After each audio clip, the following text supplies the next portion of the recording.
Alright, today we're going to be talking about the 8th grade Chapter 8 volume final. So, number 1, it says find the volume of each solid and round to the nearest tenth. So, the volume for a cone. The formula is pi r squared h times 1/3. So if we start substituting values in, we have 1/3 pi. We have 3 squared times 6. So that's going to be equal to 1/3 times pi times 9 times 6.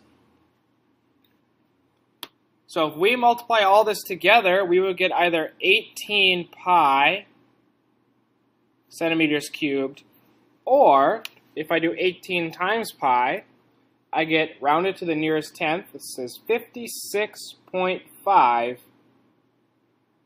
cubic centimeters. Number 2, this is volume of a sphere, so that'll be volume equals 4/3 pi r cubed. 5 here is the diameter, so the radius would be half of that, so we have 4/3 pi times 2.5 cubed. Next thing we want to do is do 2.5 cubed, and that's going to get you 4/3 pi times 15.625.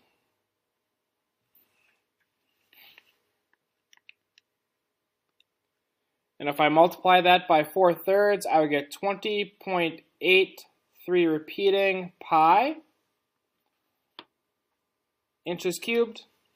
Or if I multiply that actually out, I would get 65.4 cubic inches.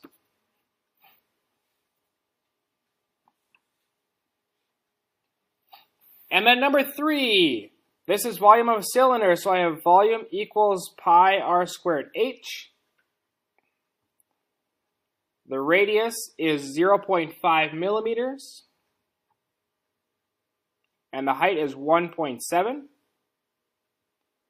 So this would be pi times 0.5 squared is 0.25. And 0.25 times 1.7 is going to get you 0.425 pi. And of course, if I multiply that out, I would get 1.3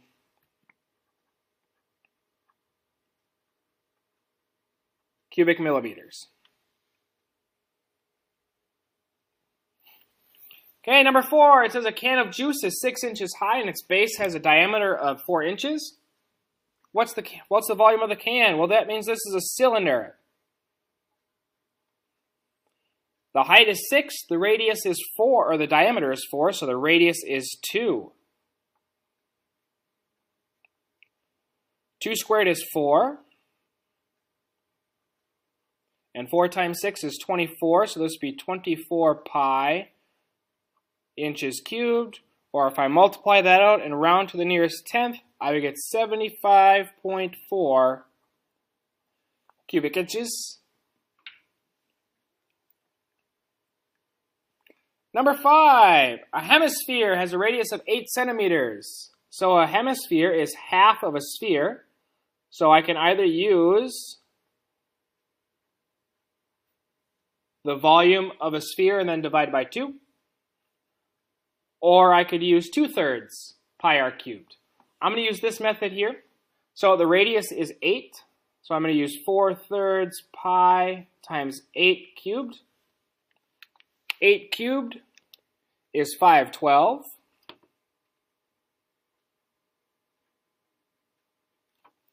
512 times 4/3 will get you 682 and 2/3 pi. Now, this is the volume of the sphere. If I multiply that out by pi, I would get 2,144.7 cubic centimeters. I then need to divide this by 2 because it's a hemisphere. So if I go ahead and do that, I would get 1,072.3 cubic centimeters. And that would be at rounding at the very end and not in the middle. Number 6, a cylindrical waste can has a volume of 5,677.7 cubic inches, and its base has a radius of 9.5 inches. Find the height.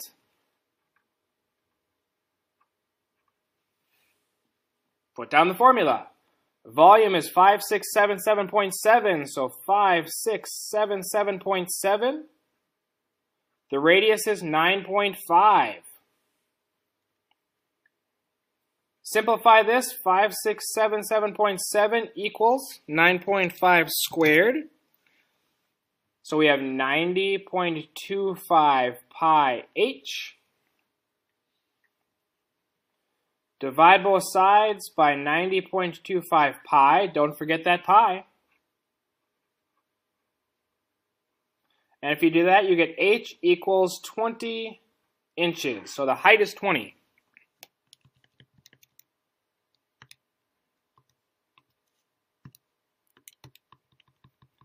Next question. Number 7. It says a conical glass holds 131 cubic centimeters of water. It has a height of 5 centimeters. So what is the radius? So volume equals 1/3 pi r squared h. Volume is 131. And the radius is what we're looking for, and the height is 5. So if I go ahead and start solving this, I have 131 equals 5/3 pi r squared.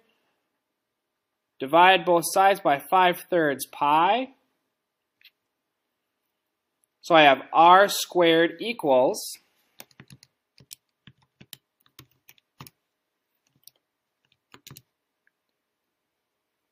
about 686. No, not 686. About 25. Take the square root of both sides, so you get r equals 5 centimeters as the radius. Numbers 8 and 9, finding the volume of each composite solid. So, number 8, this is a cone and a cylinder. So the volume of the cone and cylinder. The cone has a volume of 1/3 pi r squared h. The cylinder is just pi r squared h. So we're going to go through the cone first. So the cone has a radius of 40 and a height of 30.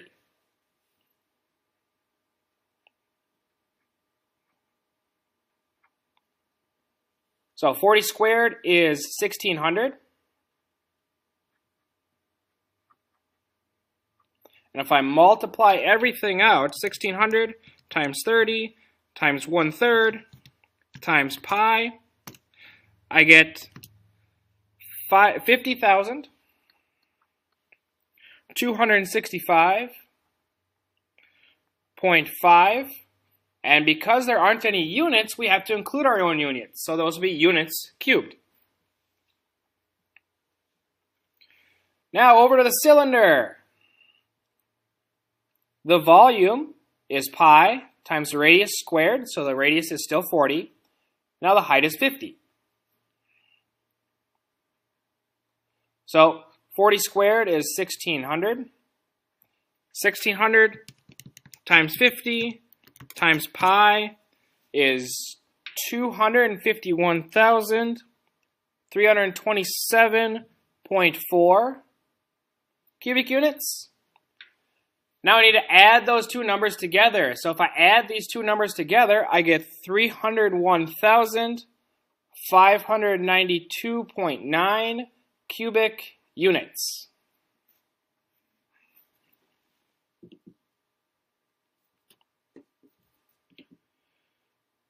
Next question, number 9. This one's a little bit trickier. but I have a rectangular prism, and then I have a half a cylinder.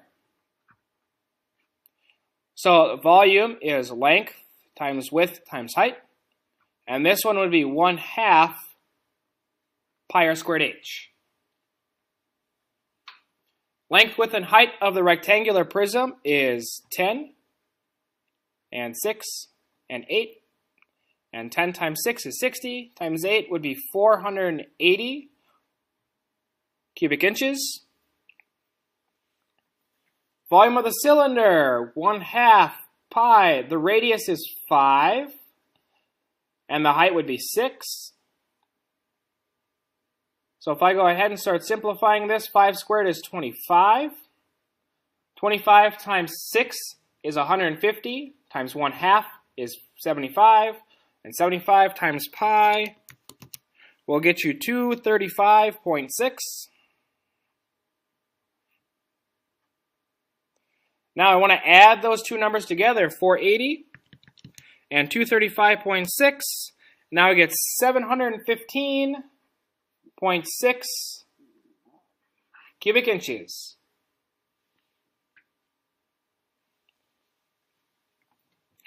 Number 10. Says Walter wants to make a pond in his backyard bigger. It currently is a cone shape with a radius of 30 meters and a depth of 15 meters. He wants to increase the radius to 40 meters and the depth to 20. So how much more water will this pond hold? So we have to find the volume of the original pond, the volume of the new pond, and then subtract them from each other because I want to know this is how much the big one will hold. This is how much the little one already holds. So how much more will the big hold over the little? So we need to subtract them. So the smaller pond, the radius again was 30 and the depth was 15. So if I go ahead and start simplifying this, 30 squared is 900. 900 times 15 times 1/3 times pi, this holds 14,137.2 cubic meters.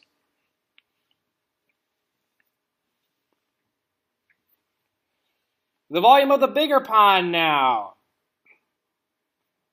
The radius was increased from 30 to 40, so it's a 40 radius now, meters. And the depth was increased from 15 to 20, so the depth is 20. 40 squared is 1,600. If I do this now, 1,600 times 20 times 1/3 and times pi gets me 33,510.3 cubic meters. Now I need to subtract those two numbers. And if I do that, 33,510.3 minus 14,137.2, I would get, and this is without rounding, 19,373.1 cubic meters.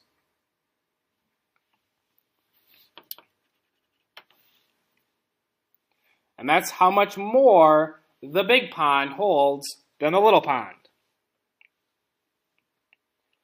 Number 11. This one was a tricky problem. The reason why is because this is in feet, and these two dimensions are in inches, so we need to make sure that they are in the same dimensions. So this 3 feet, I'm going to change to 36 inches. This is a composite solid with a cylinder, and then another cylinder being taken away from the middle of it. So let's find the volume of the larger cylinder. So the radius here is going to be 2 inches. And the height is 36. So 2 squared is 4. 4 times 36 is 144.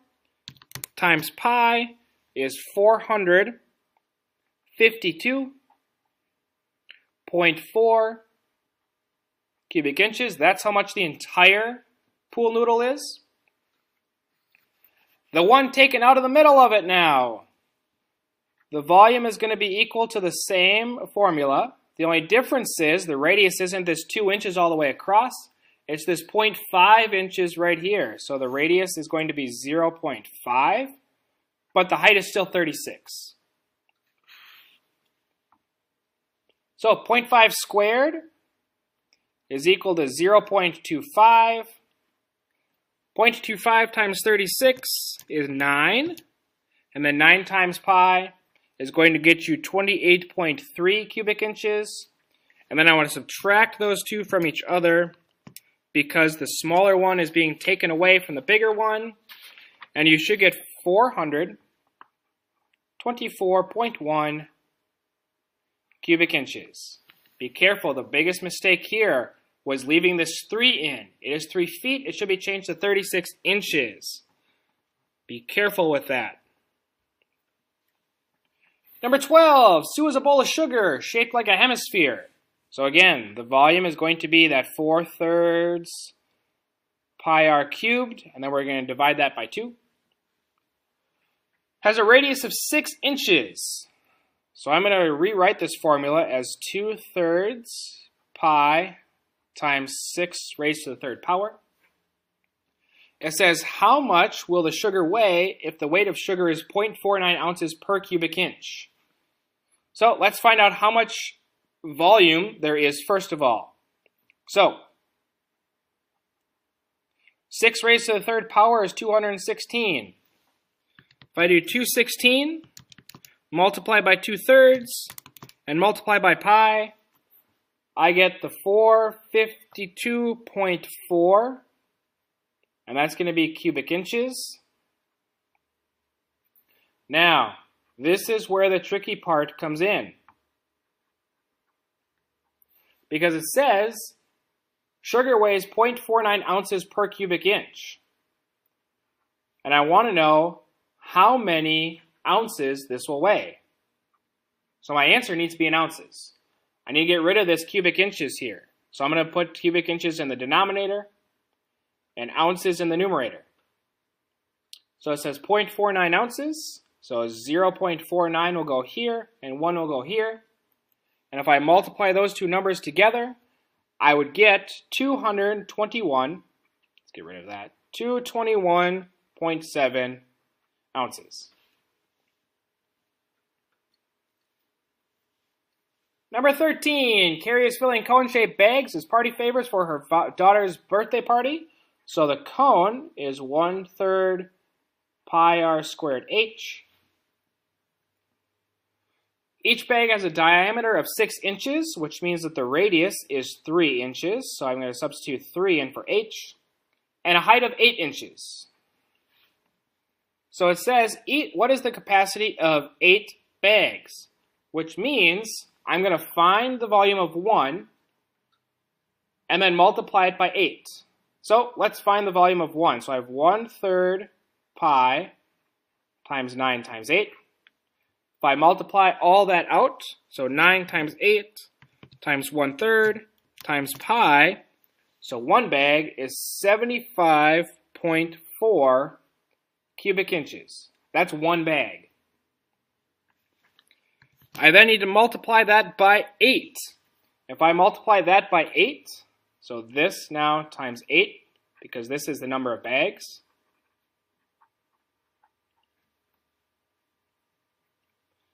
you're going to get 603.2 cubic inches for the 8 bags.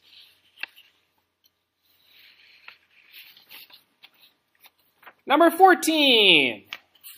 It says a spherical ball has a diameter of 10 inches. So we're looking for a sphere. So I'm going to do 4/3 pi r cubed. It says it has a diameter of 10 inches, which means its radius is 5.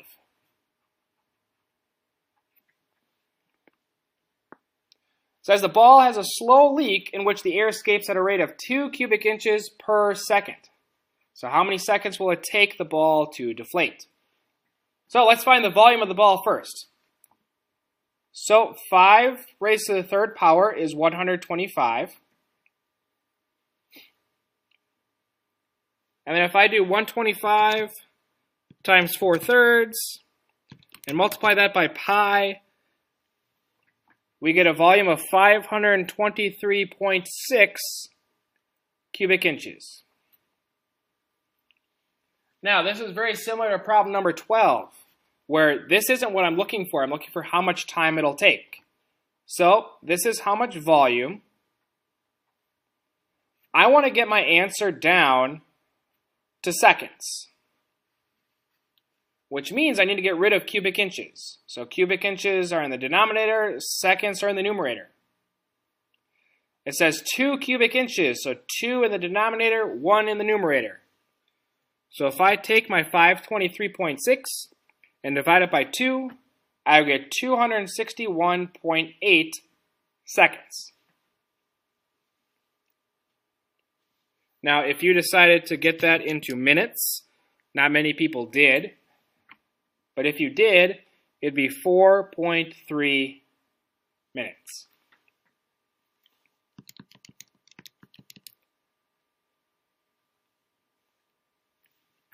4.4 minutes, my mistake. All right, number 15. The sphere below has a volume of 1,100 meters cubed. If Nick is trying to find the radius of the sphere, analyze his work to see what he did wrong, if he did anything, and then, of course, if he is incorrect, give the correct answer. So, again, what I like to do is I like to go ahead and do the problem myself to see where my answer differs. So, write down the formula. Substitute 1,100 in for the volume. So far, it looks like he's doing fine. The next thing it looks like he did was do 4/3 times pi. So if I do 4/3 times pi, I also get 4.2.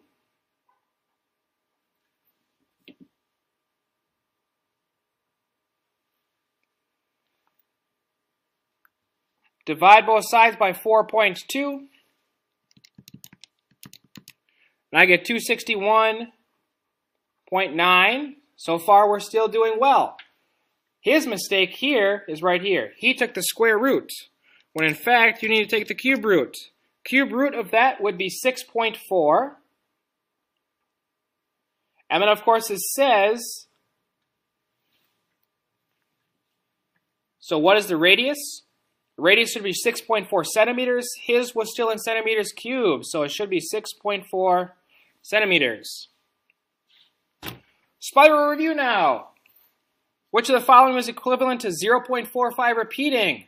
Well, remember, repeating decimals need to go over 99. Reduce it would get you B. Number 17, solution of the system of equations. Put negative 4x right here. So I have negative 4x plus 2x equals 2. So I'd have negative 2x equals 2, so x equals negative 1. That gets rid of A and D. Substitute that back in. So I have y equals negative 4 times negative 1, and that gets you 4, so that'd be letter C. Next question, what is the range? Range is all the y values. So the y values would be negative 4, 2, 3, and 4. And that would be, of course, letter D then. Number 9, after translation of 3 units to the left and 1 up. So 3 units to the left, negative 4 would become negative 7. 1 unit up 3 would become 4. That is letter C. Every other one is wrong. Number 20, the solution. So I need to undo the distributive property. I want to add 3p to both sides. And I get 6 is equal to 5p plus 16. If I subtract 16 from both sides, I get negative 10 equals 5p. Divide both sides by 5, I get p equals negative 2. All right, this is the end of the video. If you have any questions, please let me know.